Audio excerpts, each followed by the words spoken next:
देखिए students, last video में अपने पढ़ा था उधार संपत्ति क्रय करने पर आवश्यक प्रविष्टियां। ये सब कंडीशन किसकी थी? रोकड़ के अतिरिक्त अन्य प्रतिफल के लिए अंशों का निर्गमन था। उसमें अपने देखा उधार संपत्ति क्रय करने पर क्या क्या प्रविष्टियां होती है, वो अपने देख ली। आज की वीडियो में कंडीशन नंबर 2 की अपन चर्चा कर रहे हैं। उधार व्यापार क्रय करने पर या व्यापार क्रय करने पर अंशों का निर्गमन करने की स्थिति।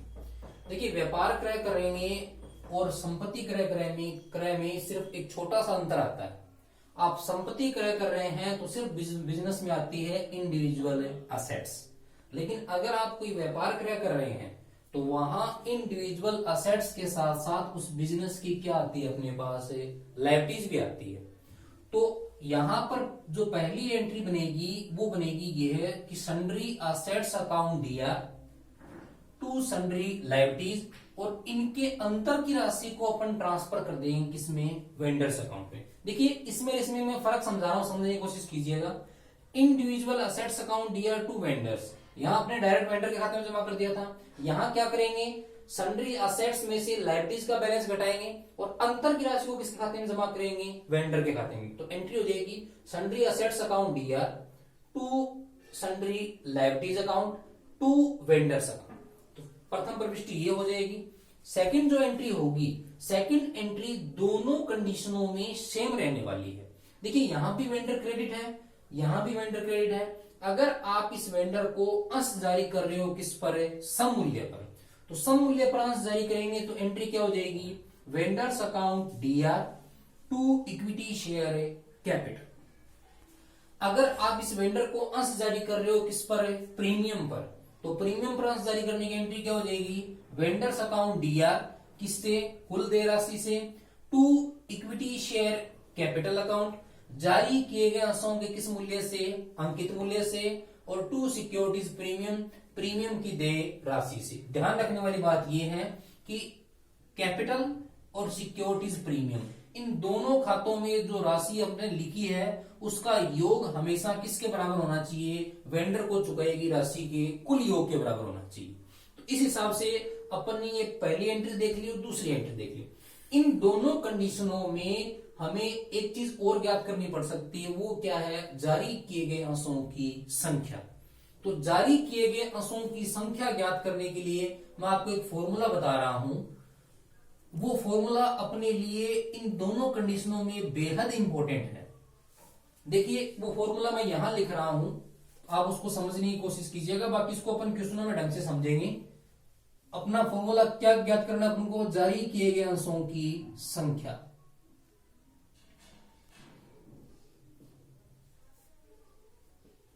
जारी किए गए अंशों की संख्या, नंबर ऑफ शेयर इश्यूड।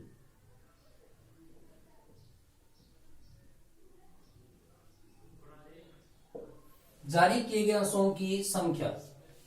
जारी किए गए अंशों की संख्या का फॉर्मूला क्या होगा? ऊपर अपन लिखेंगे क्रय प्रतिफल। क्रय प्रतिफल या देय राशि। अब क्रय प्रतिफल क्या है, देय राशि क्या है, थोड़ा सा मैं बता देता हूं। क्रय प्रतिफल का मतलब यह हो गया कि आपने वेंडर के खाते में पैसा कितना जमा किया, उसे बोलते हैं परचेज कंसिडरेशन। यहां sundry assets account to liabilities to vendor, ये है परचेज कंसिडरेशन। और देय राशि का मतलब ये हो गया कि कई बार हम इस वेंडर को कुछ राशि नगद में चुका देते हैं। जैसे 8 लाख की आपने संपत्ति खरीदी, 2 लाख रुपए आपने उसको क्या चुका दिए? नगद में चुका दिए। तो बताइए देय राशि अब कितनी बच गई? 6 लाख रुपए। तो यहां देय राशि का मतलब हो गया उस राशि से। बट्टा इसमें भाग किसका देंगे हम? इसमें अपन भाग लगाते हैं किसका? इसमें भाग लगाते हैं प्रति अंश निर्गमन मूल्य या फिर निर्गमन मूल्य प्रति अंश का। निर्गमन मूल्य प्रति अंश का।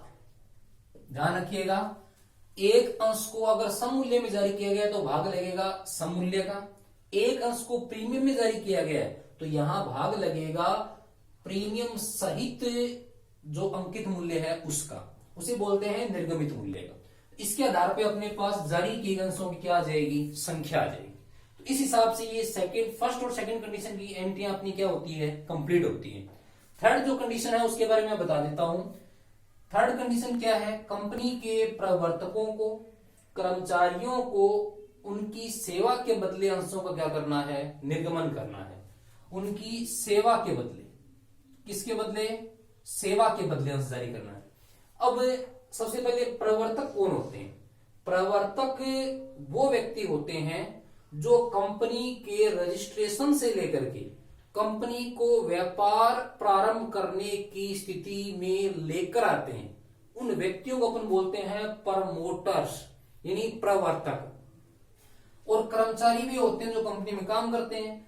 इन लोगों के द्वारा अगर कंपनी को कोई विशिष्ट तकनीकी सेवा दी गई है, कोई प्रबंधकीय चातुर्य उपलब्ध करवाया गया है, या अन्य कोई सुविधा कंपनी को दी गई है, तो कंपनी इनको इनके बदले जो अंश जारी करती है, उन अंशों के बारे में अपन पहले भी चर्चा कर चुके हैं। उन्हें बोलते हैं स्वेट इक्विटी शेयर।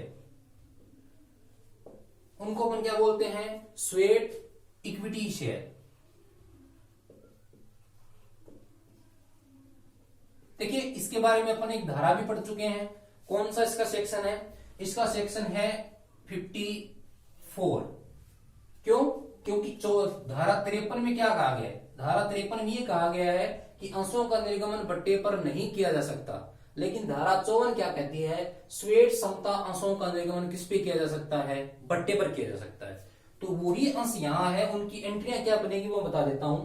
देखिए अगर आप अपने प्रवर्तकों को दे रहे हो तो ये आपकी संस्थागत खर्चा हो गया, इसलिए इसके खर्चे को अपन लिखते हैं इन कॉर्पोरेशन एक्सपेंसेस।